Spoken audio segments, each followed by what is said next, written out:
Daniel Ramatan est sans doute un miraculé. Hospitalisé après avoir reçu 7 coups de couteau, il y a 3 jours, sa vie a failli basculer. Ce père de famille s'est fait agresser sauvagement par arme blanche alors qu'il sortait sa poubelle peu avant 20 h en compagnie de son voisin. Les 2 hommes sont témoins de l'agression d'une femme qui sortait du distributeur de la banque postale au boulevard Mandela par 2 individus. Daniel pousse un cri pour dissuader les voleurs. Il nous raconte la suite. Et il y en a un qui s'est arrêté plus bas et l'autre est revenu vers moi. Il est passé derrière mon voisin et monsieur enlevait quelque chose de sa sacoche. Pensant que c'était un fusil, j'ai voulu intervenir rapidement pour ne pas recevoir une balle.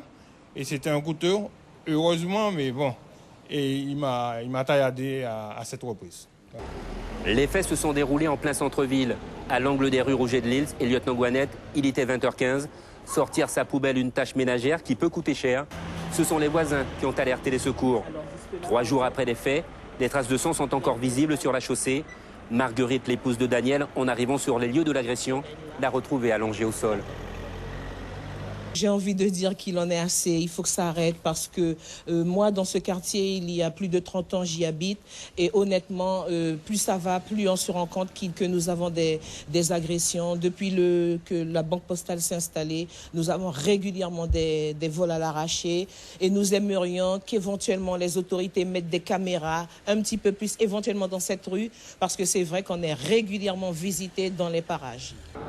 La famille a bien sûr porté plainte pour homicide volontaire. Daniel a subi 3 interventions au bloc durant 3 heures.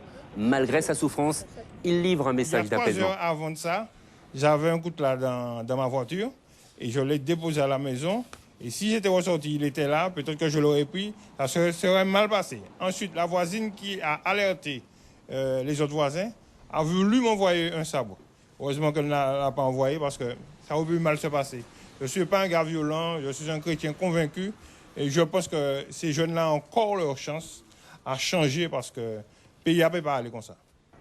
Une enquête est ouverte et devrait conduire rapidement à l'interpellation des individus.